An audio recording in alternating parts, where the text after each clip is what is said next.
ഇന്ന് നമ്മൾ ഓസ്ട്രേലിയയിലെ പേര് കേട്ട ഒരുപാട് അത്ഭുതങ്ങൾ നടക്കുന്ന ഒരു പള്ളിയിലേക്കാണ് കേട്ടോ പോകുന്നത്. മാതാവിൻ്റെ പേരിലുള്ള പള്ളിയാണ്.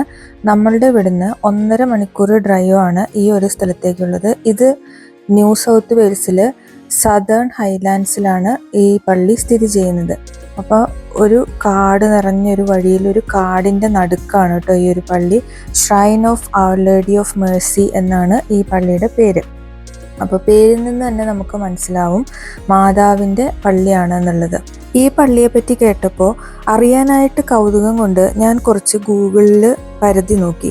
ഒരുപാട് ഹിസ്റ്ററി നിറഞ്ഞിട്ടുള്ള അത്ഭുതങ്ങൾ വർഷങ്ങളായിട്ട് നടക്കുന്ന, ഇപ്പോഴും നടന്നുകൊണ്ടിരിക്കുന്ന ഒരു പള്ളിയാണെന്നാണ് എനിക്കത് വായിച്ചപ്പോൾ മനസ്സിലായത്. അപ്പോൾ വഴിയിൽ കങ്കാരുക്കുട്ടന്മാർ നമ്മളെ വെയിറ്റ് ചെയ്യുന്നുണ്ടായിരുന്നു കേട്ടോ. എനിവേ, ഇവിടുത്തെ പ്രത്യേകതയാണ് ഈ കുഞ്ഞു കുഞ്ഞു ചാപ്പൽസ്. അത് ഇൻ്റർനാഷണൽ ചാപ്പൽസ് ആണ്. അതായത് പല രാജ്യങ്ങളുടെ കമ്മ്യൂണിറ്റികൾ ചേർന്നിട്ട് കുഞ്ഞു കുഞ്ഞു ചാപ്പൽസ് ഉണ്ടാക്കി അവിടെ മാതാവിൻ്റെയും മറ്റ് വിശുദ്ധന്മാരുടെയും എല്ലാം ഗ്രോട്ടോകൾ വെച്ചിട്ടുണ്ട്.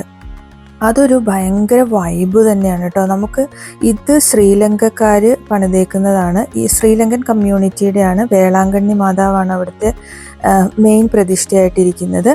അതുപോലെ തന്നെ ക്രിസ്മസ് ഡെക്കറേഷൻസ് ഒക്കെ അവിടെ ഉണ്ട് കേട്ടോ. നല്ല ഭംഗിയുണ്ട് കാണാൻ, ഉണ്ണീശോയും ബാക്കി കാര്യങ്ങളൊക്കെ.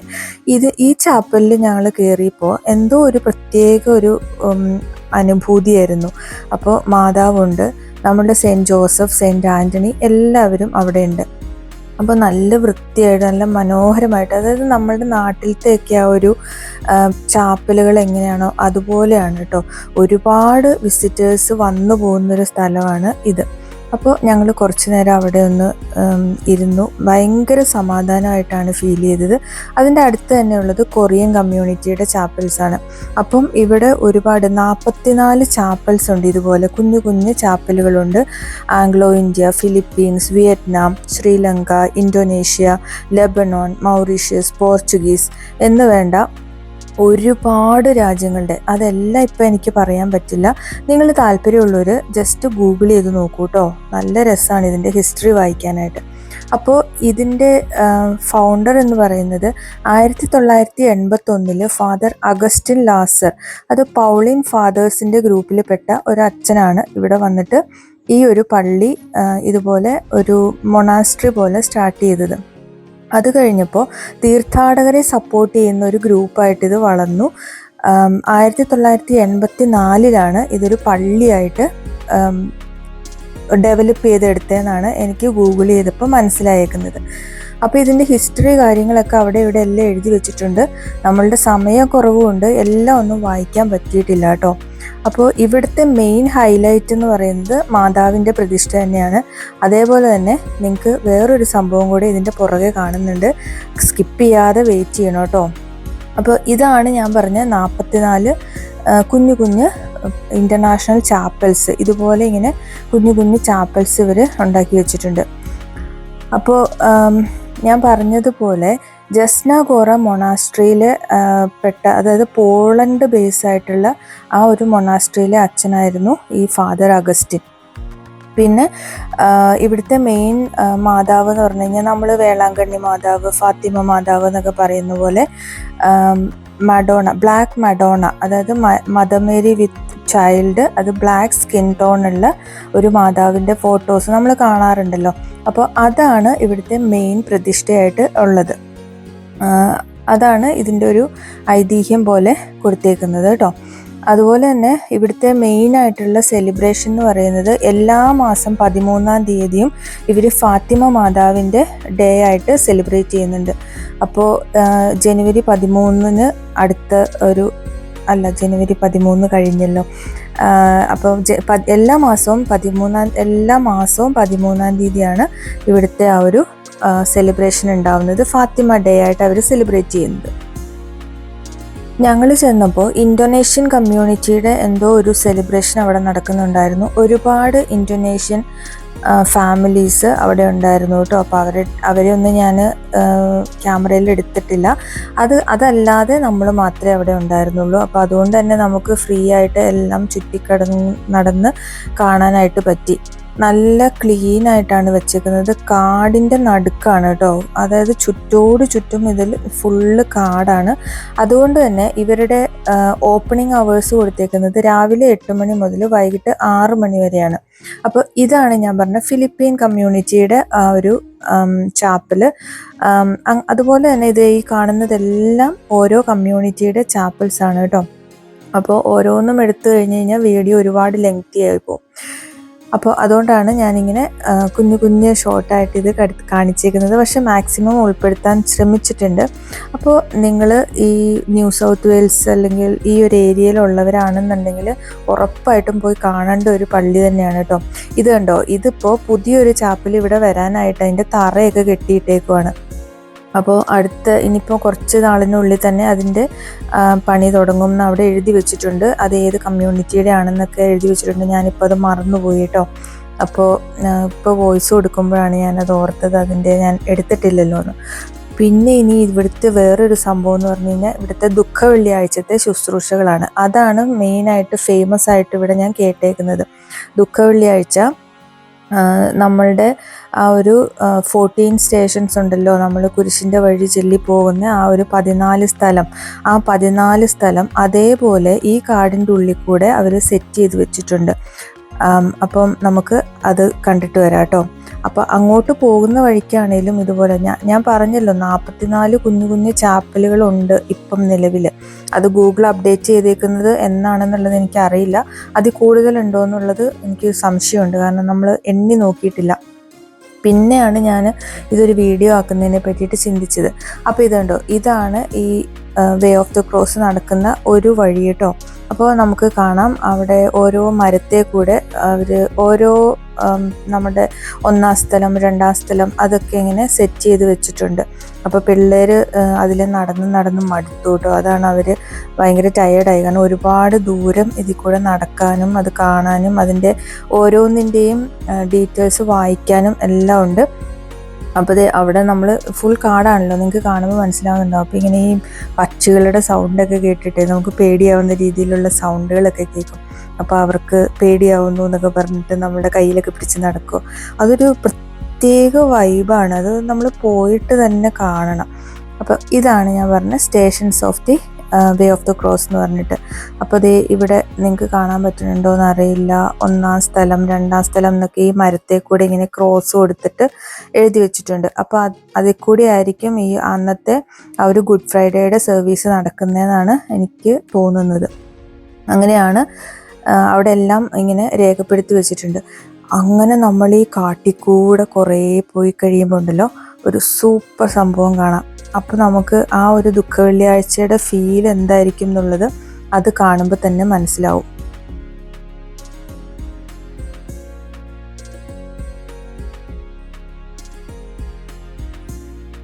ചുറ്റും കാടും ഒരുപാട് പഴക്കമുള്ള മരങ്ങളും ഒക്കെയാണ് കേട്ടോ നിൽക്കുന്നത്. ആ മരത്തിൻ്റെയൊക്കെ വണ്ണം കണ്ടോ. അപ്പോൾ അതേ അങ്ങേ അറ്റത്ത് വീണ്ടും കുറച്ച് ചാപ്പലുകളുണ്ട്. ഇത് നമ്മൾ മറ്റേ വേ ഓഫ് ദ ക്രോസ് നടക്കുന്ന ആ വഴിയിലുള്ളതാണ് കേട്ടോ. ഇതിൻ്റെ ഇടയിൽ കൂടെയൊക്കെ ഇങ്ങനെ അവർ നല്ല ഭംഗിയുള്ള ചെടികളും അങ്ങനെയുള്ള കാര്യങ്ങളൊക്കെ സെറ്റ് ചെയ്തിട്ടുണ്ട്. അപ്പോൾ ഇത് അത്യാവശ്യം ഒരു ന്യൂ ബിൽഡ് പോലെ എനിക്ക് തോന്നിയിട്ടുണ്ടായിരുന്നു. ഇതെനിക്ക് തോന്നുന്നു പോർച്ചുഗീസുകാരുടെ ആണെന്ന് തോന്നുന്നു, പോർച്ചുഗീസ് കമ്മ്യൂണിറ്റിയുടെ ആണെന്നാണ് എനിക്ക് തോന്നുന്നത് ഈ ഒരു ചാപ്പൽ. പക്ഷേ ഇതൊക്കെ ലോക്ക് ചെയ്ത് വെച്ചിരിക്കുക, നമുക്ക് അതിനകത്തേക്ക് കയറാൻ പറ്റിയിട്ടുണ്ടായിരുന്നില്ല. ബാക്കി കുറേ എണ്ണമൊക്കെ ഓപ്പൺ ആയിട്ട് കിടപ്പുണ്ട്. അപ്പോൾ അതിൻ്റെ അകത്തൊക്കെ നമ്മൾ കയറി നോക്കിയിട്ടുണ്ടായിരുന്നു. കയറി നമ്മൾ ജസ്റ്റ് അത് എന്താണ് എന്നുള്ളതൊക്കെ ഒന്ന് നോക്കിയിട്ടുണ്ടായിരുന്നു. പക്ഷേ ശ്രീലങ്ക കമ്മ്യൂണിറ്റിയുടെ ഒന്നും പറയാൻ വയ്യ. വേളാങ്കണ്ണി മാതാവ് അതായിരുന്നു എനിക്ക് ഏറ്റവും ഒരു ഭക്തി ആയിട്ട് തോന്നിയത് കേട്ടോ. അപ്പോൾ ഇതാണ് ഞാൻ പറഞ്ഞ ക്രോസുകൾ കാണുന്നുണ്ടല്ലോ മരത്തേൽ, അതാണ് ഓരോ സ്റ്റേഷൻസ് ആയിട്ട് കൊടുത്തേക്കുന്നത്.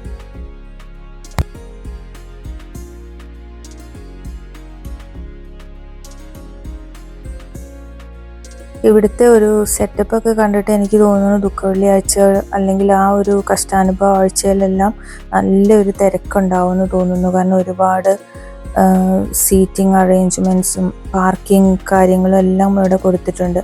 അപ്പോൾ നമ്മൾ ആ ഒരു 14th സ്റ്റേഷൻ കഴിഞ്ഞിട്ട് ഉള്ള ആ ഒരു ഇതിലേക്കാണ് എത്തിയിരിക്കുന്നത്.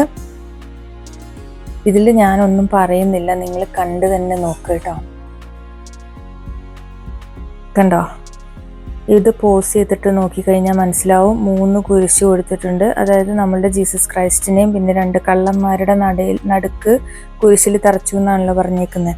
അപ്പം അത് അതേപോലെ അന്ന് റീക്രിയേറ്റ് ചെയ്യാനായിട്ടായിരിക്കണം ഒരുപക്ഷെ അവിടെ 3 ക്രോസ് കൊടുത്തിട്ടുണ്ട്.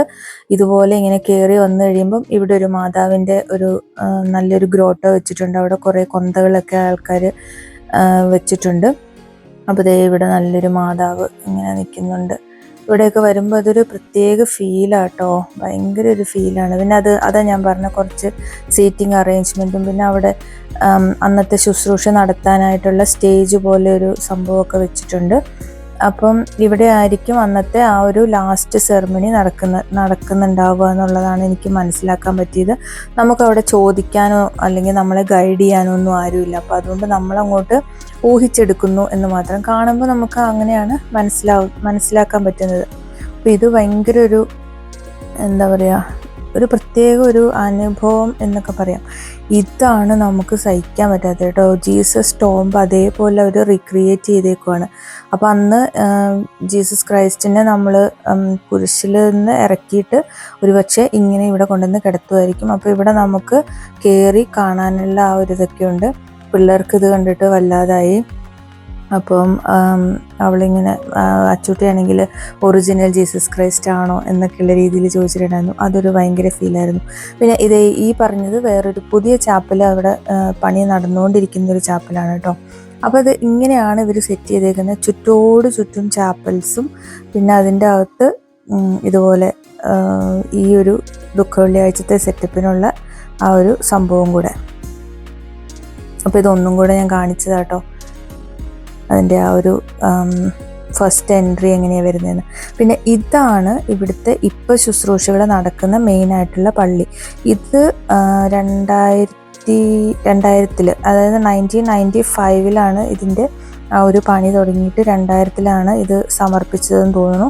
ഇപ്പം ഈ ജനുവരി 2025 മുതൽ ഇവരുടെ ജൂബിലി ഇയറാണ്. അതായത് 25 വർഷത്തിൻ്റെ ജൂബിലി ഇയറാണ്. നല്ല രസമല്ലേ ഇത് സെറ്റ് ചെയ്തേക്കുന്ന കാണാൻ. അപ്പോൾ അവിടെ ജോൺ പോൾ II മാർപ്പാപ്പയാണ് ഇത് ഇനോഗ്രേറ്റ് ചെയ്തത്. അതുകൊണ്ട് ജോൺ പോൾ മാർപ്പാപ്പയുടെ ഒരു വലിയൊരു പ്രതിമ അവിടെയുണ്ട്. പിന്നെ ഇവിടെ ഒരു ആവേ മരിയ എന്നൊക്കെ എഴുതിയ ഒരു മാതാവിൻ്റെ പള്ളി ആണല്ലോ. അപ്പോൾ മാതാവാണ് എല്ലായിടത്തും മെയിനായിട്ടുള്ളത്. അപ്പം ഇത് ഭയങ്കര സൂപ്പറായിട്ട് എനിക്ക് തോന്നി. പക്ഷെ ഞങ്ങൾക്ക് ഇതിൻ്റെ അകത്ത് കയറാനായിട്ട് പറ്റില്ല. അന്നത്തെ ദിവസം അതെല്ലാം ലോക്ക്ഡ് ആയിരുന്നു. ഇതിനകത്ത് കയറാൻ പറ്റുമോ എന്നുള്ളതും എനിക്ക് അറിയില്ല. അതുകൊണ്ട് ഉള്ളിലത്തെ പിക്ചേഴ്സൊന്നും കാര്യങ്ങളൊന്നും എനിക്ക് എടുക്കാൻ പറ്റിയില്ല. പക്ഷെ പുറത്തു കൂടെയൊക്കെ നടന്നിട്ട് ഞങ്ങൾ എല്ലാം ഒന്ന് കണ്ടു. നിങ്ങൾ കണ്ടിട്ട് എന്താണ് തോന്നുന്നത്? നമുക്കൊരു പ്രത്യേക അനുഭവം തരുന്നൊരു പള്ളി തന്നെയാണ്. ഒരുപാട് അത്ഭുതങ്ങൾ ഇപ്പോഴും നടക്കുന്നുണ്ടെന്നാണ് സാക്ഷ്യപ്പെടുത്തുന്നത്. അത് നമ്മൾ ഗൂഗിൾ ചെയ്യുമ്പോഴും അതിനകത്ത് കൊടുത്തിട്ടുണ്ട്. അപ്പോൾ അതിൻ്റെ പണി സ്റ്റാർട്ട് ചെയ്ത ഡേറ്റും ഇനോഗ്രേഷൻ ഡേറ്റും അങ്ങനെയൊക്കെയുള്ള കുറേ ഡീറ്റെയിൽസ് അതിൻ്റെ ഫ്രണ്ടിൽ തന്നെ കൊടുത്തിട്ടുണ്ട്. അപ്പോൾ ഇതാണ് അതിൻ്റെ ആ ഒരു ലുക്ക്. അപ്പോൾ ഇതാണ് കേട്ടോ ശരിക്കും എൻട്രൻസ്. കയറുമ്പോൾ തന്നെ അത് ഞാൻ ലാസ്റ്റാണ് എടുത്തേക്കുന്നത്. ഈ എൻട്രൻസിൽ തന്നെ എല്ലാ രാജ്യങ്ങളുടെയും ഒരു പതാക കൊടുത്തിട്ടുണ്ട്. ഇന്ത്യ ഇതിനകത്തുണ്ട് കേട്ടോ. ഇന്ത്യയുടെ പതാകയുണ്ട്. ഞങ്ങൾ പ്രത്യേകം കണ്ടിട്ടുണ്ടായിരുന്നു. പക്ഷെ വണ്ടിയിൽ ഇറങ്ങി വന്നതുകൊണ്ട് എനിക്കത് കറക്റ്റ് ഫോക്കസ് ചെയ്തെടുക്കാൻ പറ്റിയില്ല. അപ്പോൾ ഇതാണ് അതിൻ്റെ എൻട്രൻസിൽ തന്നെ കൊടുത്തേക്കുന്നത്. അപ്പോൾ അത് ഒരുപാട് രാജ്യങ്ങളുടെ ആ ഒരു ഇതാണെന്ന് തോന്നുന്നു. ഈ കാണുന്നതാണ് ഇന്ത്യയുടെ പതാക എന്ന് തന്നെ എനിക്ക് തോന്നുന്നത്, അറിയില്ല, ഉറപ്പില്ല. അപ്പോൾ അങ്ങനെ ഞങ്ങൾ Shrine of Our Lady of Mercy പള്ളി വിസിറ്റ് ചെയ്തിട്ട് തിരിച്ചു പോവാണ്. അതൊരു നല്ലൊരു അനുഭവമായിരുന്നു. അപ്പോൾ ഇവിടെ ഉള്ളവർ തീർച്ചയായിട്ടും പോയി നോക്കേണ്ട ഒരു പള്ളി തന്നെയാണ് കേട്ടോ. വിശ്വാസമുള്ളവർ, ഞാൻ എല്ലാവരോടും അല്ല പറയുന്നത്, മാതാവിൽ വിശ്വാസമുള്ളവർ, ഒരു മാതാവിൻ്റെ ഒരു ഭക്തയാണ് ഞാൻ, അതുകൊണ്ടാണ് കേട്ടോ. അപ്പോൾ അത്രയേ ഉള്ളൂ. ഇഷ്ടമായെങ്കിൽ ലൈക്ക് ചെയ്യണേ.